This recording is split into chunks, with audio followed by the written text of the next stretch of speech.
Hello everybody and welcome back to my channel, Rover Turbo.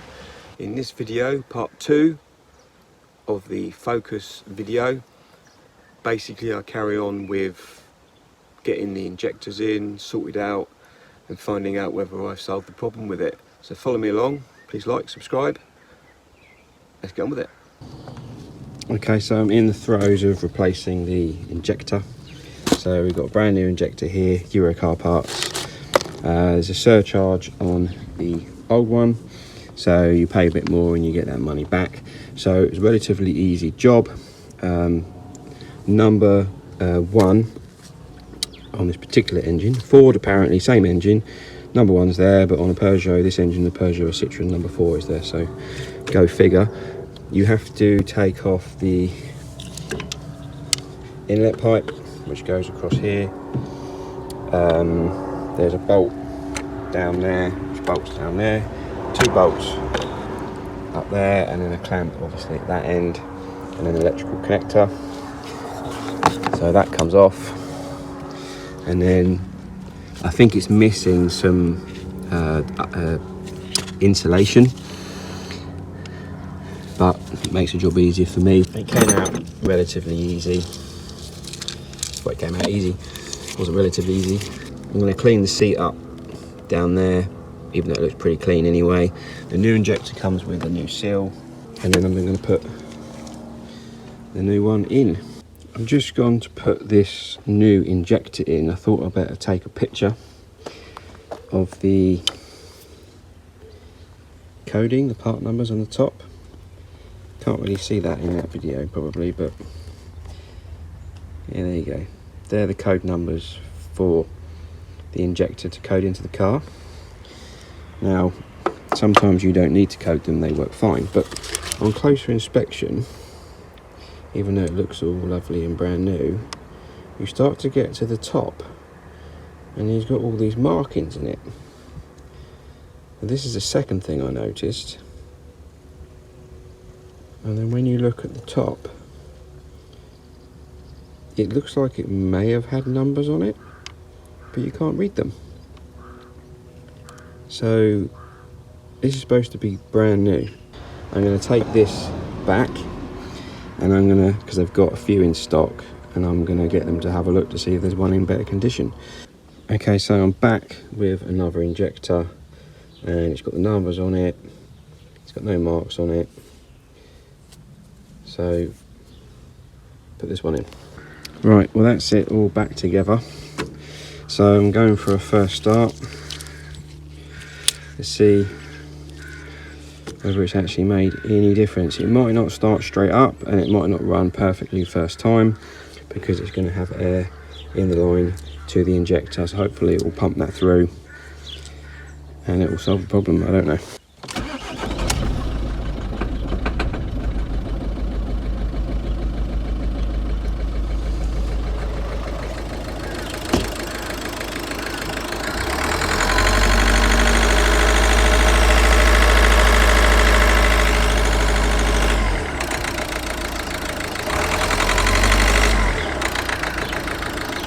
Well, I'm going to code the injector, but still misfiring. Okay, so that's made no difference at all. Still misfiring. The contribution balance now, cylinder 1 has gone right down. So I think 1 and 2, I think 2 was quite low, and I think 1 was at the highest, but now 4 is at the highest. So I'm not quite sure what all those numbers actually mean, because I thought the higher they were the better, but that's reading up. So I'm going to take it for a drive. The pilot injection has been reset on this. So system condition satisfied for combustion, no. So pilot learn cylinder 1, 2, 3 and 4, it's got none. So I think this global activation flag to start combustion adaptation, I'm pretty sure that was, when I looked at it the other day, it was yes. So that I'm sure that's the mode that puts it into pilot learn. So I think that's when you say reset pilot learn adaptations, it goes into a a mode that allows you then to do the pilot adaptation relearn. So I'm assuming as it's been a couple of restarts since that point, it's now switched out of that mode. What I'm going to do is I'm going to put it back into the reset the fuel injector learned values, and that's then you have to again go through the process of resetting the learned values, which is basically accelerating up to 3000 rpm and then letting it come back down without touching the throttle down to about 1500 to 1000 rpm, and then you keep doing that over and over and over and over again, and it resets the pilot adaptation. I won't go into what that is exactly because it's a bit complicated, but it stops the diesel, it stops it clanking basically, so it makes it more quieter. I've just been doing the pilot learn, just going down the country lanes. So basically second gear pretty much is on that kind of speed by the time you get to 3000 rpm. So up to 3000 rpm and then back off the throttle without touching the brake. You let it then come down the rev range down to 1500 rpm, something like that. So I've been doing that for the last 10-15 minutes. We've now got pilot learn injector 1 and 2. I don't know what 4 means, but they're both 4. So now it's still got a little bit of a misfire around 1500 rpm, but nowhere near as bad as it was. And it's still clanking a bit on acceleration. Now I've done this pilot learn before on a C-Max with the same engine that I put a replacement engine into, and when I put the engine in, the engine it drove fine, but it was really clanky, and I had to do the pilot learn and then it got rid of the clanking, but I never had the misfiring. I'm going to continue to do that until I get the pilot learn cylinders both 3 and 4. But it's still got a little tiny bit of a misfire, and it was smoking like a trooper. I don't know whether that's because diesel engines do sometimes, if you leave them idling for a long time, they do smoke a bit when you start to drive them. But it stopped smoking, and it's definitely nowhere near as misfire as it was before. So I'm going to continue on and do this, and then we'll see what happens when I come back. So this is basically what you do. So I'm in second gear, accelerate up 3000 rpm, back off, and hopefully no one's coming around this corner. I need to brake before it gets down to 1500, 1000 rpm. So it's sounding much quieter now. It's not clanking so much. Now we're going down a hill. It's not helpful. So basically you just keep doing that. I mean, I'm doing it in second just because I don't want to get to 3000 rpm in third, not on this kind of road. I'm going to keep doing that until we get all 4 injectors showing pilot learn. I'm back from a test drive. It's running much better than it was before, but it's still slightly misfiring around 1000, 1500 rpm, very slightly, nowhere near as much as it was. So looking at it won't pilot learn injectors 3 and 4. So remember that I've replaced 1 and 2's been replaced recently. So it will pilot learn on 1 and 2, but it will not pilot learn on 3 and 4. I was driving for ages and it wouldn't do it. So my conclusion is it originally, whatever the original problem was, based on some paperwork that I found in the service history, some written notes from a mechanic, I don't know, it's quite hard to read. It basically said that all 4 injectors were at their max learning limit, and something to do with a ECU module error, processing error, and this note said that they'd done an update using IDS, they'd done an update on the engine ECU, and they cleared all the codes and they'd done a test drive and it was fine. So I think that was the initial problem, and then someone has then bunged an injector in it, number 2, and then it hasn't been right, and then they've given up. So I reckon it needed 4 new injectors. 1's been replaced. I've replaced the second, and the reason why 3 and 4 won't pilot learn is because they're worn. So it needs another 2 injectors in it. So also when I came back, I checked the codes. No engine management light, but I checked the codes, and it had a code for cylinder number 3, max learning limit reached. So another confirmation that the injectors are worn and they need replacing. So this has done 120,000 miles. It's quite common on these engines. They're not badly priced, the injectors. So I think they're 160 quid, I think, each. So I'm going to order 2 new injectors, put those in, and I'm going to put some injector cleaner or fuel system cleaner, whatever it's called, in the tank, and obviously drive it around. I think this has got a bit of MOT left on it, and it's £20 tax. So what I'll do is I'll pay for a year's tax, 20 quid, whatever, to 30 quid, whatever it is, and I'll put some injector cleaner in it, and I'll run that through and run it around, because it's got half a tank of diesel in it. So I'll obviously use up most of that testing it, because us car traders, we like free fuel. So we don't lower drive whatever car's got fuel in it. So none of my cars have got any fuel in it, so this one is going to be the one I'm going to drive.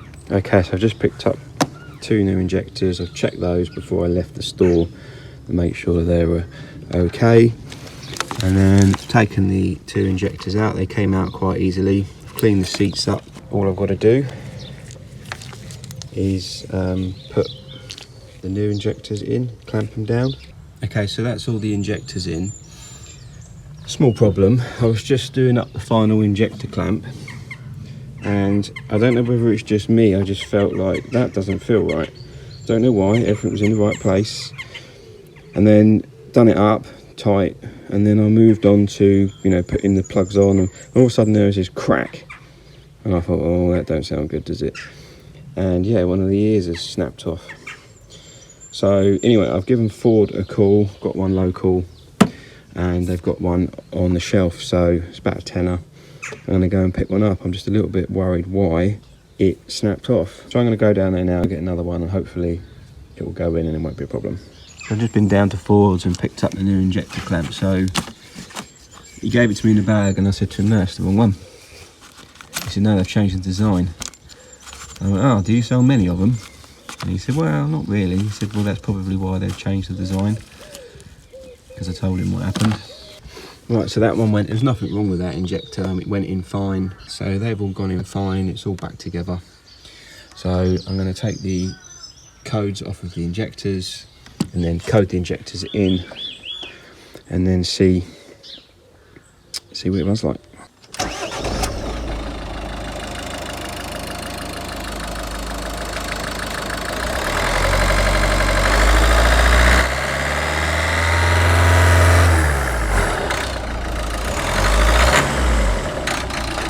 So what it's done is it's reset all the pilot learns back to 0 for all the injectors. So 1 and 2 were completed, but 3 and 4 weren't, and it's put those back to 0.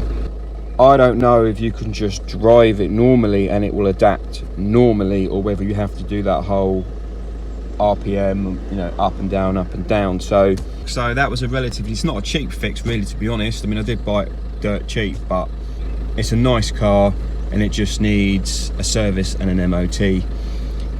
So, you know, 3 injectors new, you know, I could have bought them second hand, blah blah blah, but you just don't know what you're getting. Right, so that's the 3 injectors in, or 3 in total, so the last 2. Taking it for a drive, and it drives absolutely perfect. It's done the pilot injection learn, although it didn't actually seem to make any difference to the sounding or anything to do with the engine at all. I didn't do the whole process of what you're supposed to do. I just sort of drove it and gave it a bit of acceleration, deceleration. It learnt it anyway. So I'm not quite sure if you have to actually do that. We're a few days later and it's been fully serviced. So I've given it a full check over. All the underneath has all been checked. All tyres, brakes. It's had a full engine service, so oil service, pollen filter, air filter, fuel filter, obviously oil filter. So that's been done, and now it's been MOT'd, so it's got a full year's MOT on it. So now all I'm going to do is get it a bit of a clean. It's not too bad. A bit of a stain on the seat there, I can see. I'll give it a good hoover. I'm going to go around and clean what I need to clean, and use some detailer spray to do all the inside plastic, stuff like that. And then just give it a wash, give it a clean. I'm going to take some pictures and then I'm going to put it up for sale. So there you go, basically it's all done. I haven't got the paint yet, so I haven't been able to touch up any of the stone chips and bits and pieces. It's good enough for pictures at the moment. So obviously blacked the wheels, all the plastic pieces, bits in here. Gone over it with a quick detail spray after it's been cleaned. I've given this a mop here because there was a couple of light scratches I've mopped out. I'm going to need to touch up that, possibly touch up that. This I've had a go at, but I can't make that any better than that. That's just the way it's sitting. I'm just maybe trying to get rid of the white edges. Unfortunately, that's just, I'll obviously price it accordingly because it's just not worth getting anything done about that. And obviously stone chip, well, it's not a stone chip is it, but a chip on there I'll touch up. But overall it's just a nice clean looking car, so I think it will do someone really well. You know, it's got 4 good tyres on it, you know, the brakes are all good, you know, it's going to need nothing doing to it.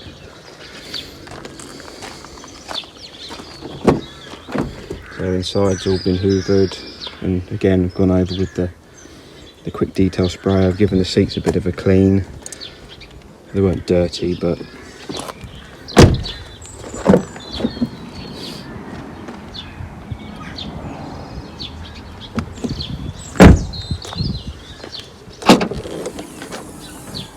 in the boot, giving the boot a hoover, clean this up here. It just all adds to it. I haven't gone overboard. I mean, sometimes I do all this in here, but it depends on the age and the mileage. But with the mileage it's got on it, it's not worth making it absolutely mint. But I do normally clean all around the door shuts and stuff.